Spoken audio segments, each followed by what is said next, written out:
Hey, what's up, cats and kittens? And shout out to all my Cerebralites. It is me, the Cerebral Diva, and I'm back with another episode of RealiTEA, and that's TEA because I give it to you scalding hot. So grab your cups, grab your saucers, gather round, and let's all take a sip of this basketball wives tea. Okay, so we're going to dive right into season 6, episode 6. And the reason we're starting there is because I've been sort of watching this season sporadically. I haven't been dedicated in the sense that I have in the past. Just kind of the first episodes didn't really move me, but being that the Real Housewives of Atlanta is off, I have to find something to occupy my time. So Basketball Wives gets the prize. Okay, so season 6 picks up with Evelyn and Kristen, who's one of the new cast members, and they've sort of established a bond over the fact that they've both suffered miscarriages. Evelyn, who's not a fan of Kristen's style, decides that she's going to impart some of her fashion wisdom on the new sort of precocious and inexperienced basketball wife, i.e. Kristen.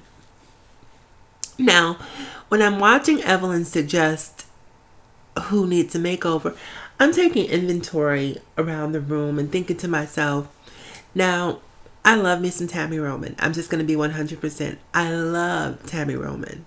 But every time I watch her, I'm praying that there is a fashion intervention. I'm sorry. I hate her hair usually. Every once in a while she gets it and you're like, oh, okay, that's the Tammy that I've been looking for. But for the most part, fashion-wise, aesthetically, Tammy is a beautiful woman in her own right. But as far as her fashion choices go, her hair choices go, I'm not here for it. Same thing with Jackie Christie. I believe at one point Jackie Christie was actually trying to have a fashion line, and I'm scratching my wondering who's going to wear it. Now, say what you will about Evelyn. I think Evelyn is a beautiful woman too, but I think Evelyn, in terms of aesthetics, is the complete package. She is polished from head to toe. If you want hair, she's going to give you hair. If you want clothes, she's going to give you clothes. And for goodness sake, she's owned a shoe store, so the shoe game must be on point.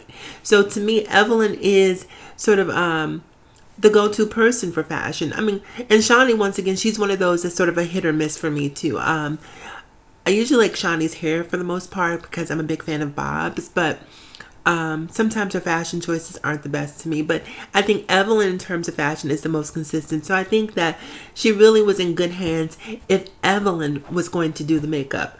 But with that being said, Evelyn actually passed the responsibility of the makeover over to Hurricane Saniyah.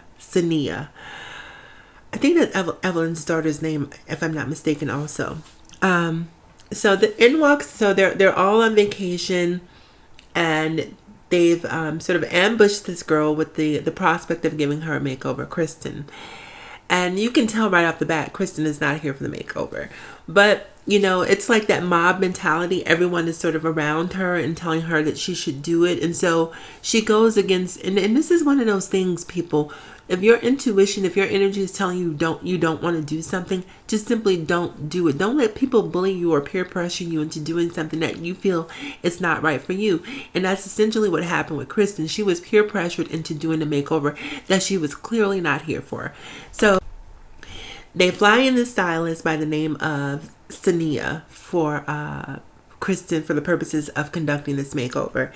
Now, the girl walks in, and as soon as I see her, I'm like, this girl has ratchet written all over her. Just ratchet, ratchet, ratchet. So she walks in, she's wearing this is Saniyah. She's wearing this camouflage coat, and she has like this faux fur collar. It's just not my personal aesthetic, but hey, to each their own.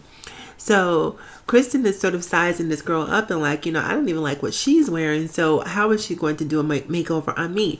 But even having those thoughts, she still proceeds to walk off and go to the makeover with Saniyah.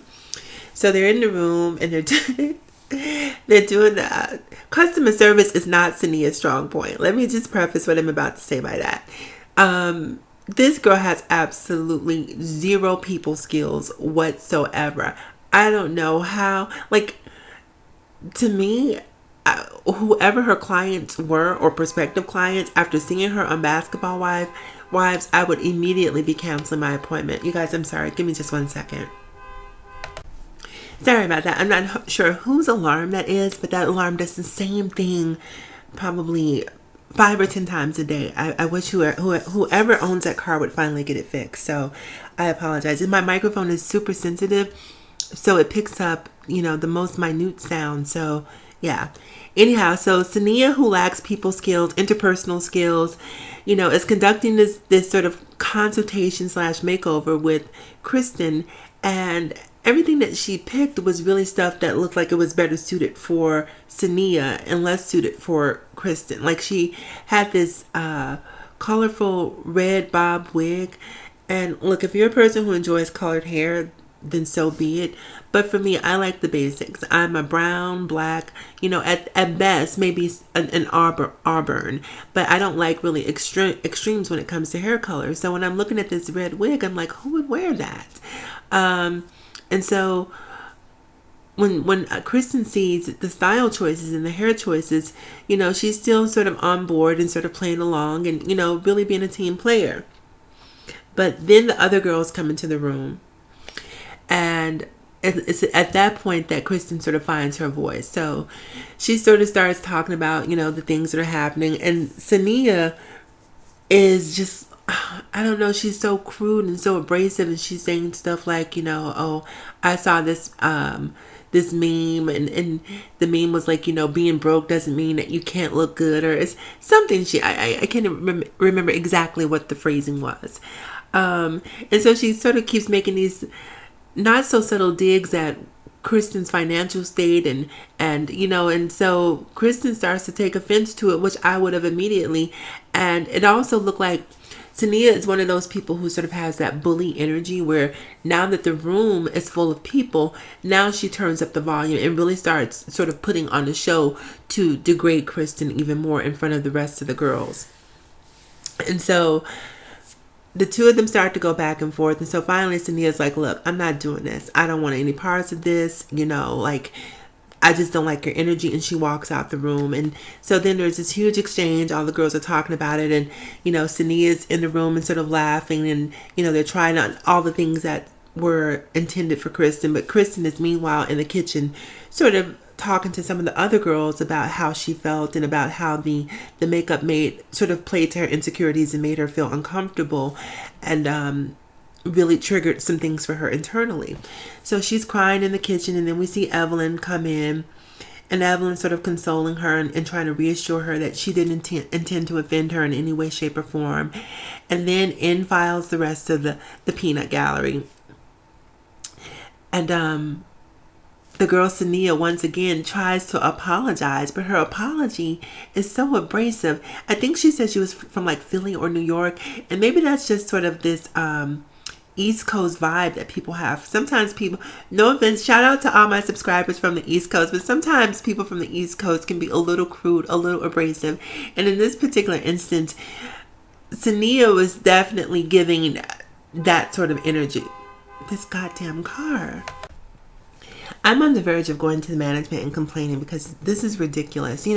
This car alarm going off like that. Like, one day someone's car is actually going to be getting broken into, and it's going to be like The Boy That Cried Wolf, because we've grown so acclimated to hearing that sound and ignoring it because we know that it's a false alarm, that when someone's car is getting broken into, we're going to ignore it because of that stupid car.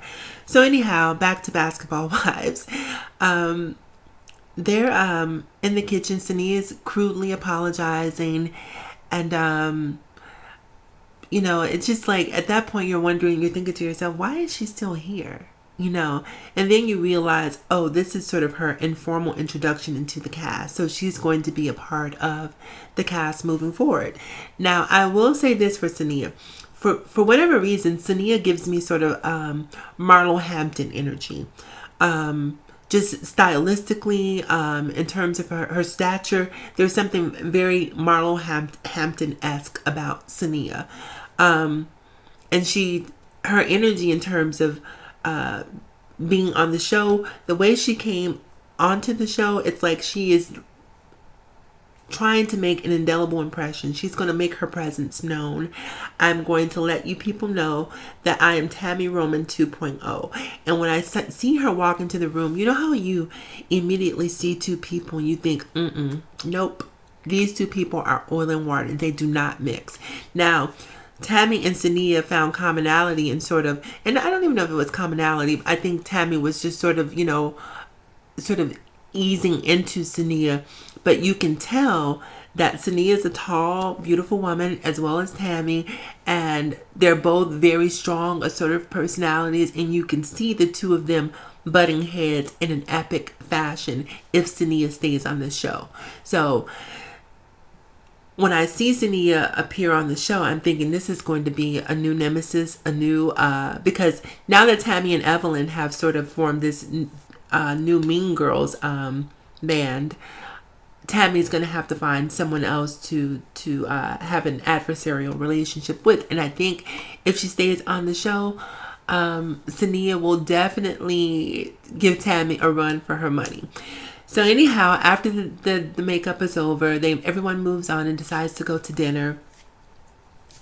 Tammy sort of talks to Brandy about, she talks to Malaysia about Brandy and about how she doesn't want to have anything to do with Brandy, about how she feels like Brandy egged on the situation with Tammy and Duffy in Portugal, and how Brandy could have potentially had Tammy arrested. Now, I was here for most of what Tammy had to say, but the part about being arrested, whatever Brandy said, whatever Brandy did, at the end of the day, no one stood up and made you fight that girl, Tammy, except for you. You chose to do that, so take accountability for your own actions. But to an extent, I do understand what Tammy's saying, because Tammy's saying that she instigated it, and, whether or not, I fed into the instigation is one thing, but the fact that you instigated something for me to feed into is my problem with you. Because, but for you instigating that exchange, I would have never, that would have never happened. So I get what Tammy's saying, but I also think at a certain point, you have to be accountable for your own actions.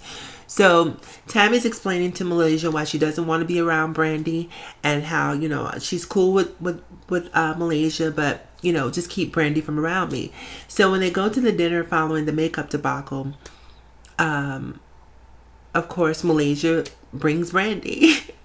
So in walks Brandy, and Tammy, and this is where, I'm always really critical of Tammy, because I think that Tammy needs to set a better example. And in a lot of cases, in retrospect, when I think about some of Tammy's actions, she gets up and walks away a lot. Even in this instance, Malaysia, who went and grabbed Brandy, knowing that Tammy had just asked her not to bring her around, Tammy gets up from the table, doesn't say a word. There's nothing whatsoever. The only thing she did was got up. She got up, pushed her chair in. She walked out, followed by Evelyn and Shawnee. So the three of them walk out to the valet to get their car. And in sort of a Kenya Moore moment, Malaysia and Brandy decide to follow them out to the valet. So they're standing curbside, and Tammy, let me tell you something. When you see Tammy Roman light up a cigarette,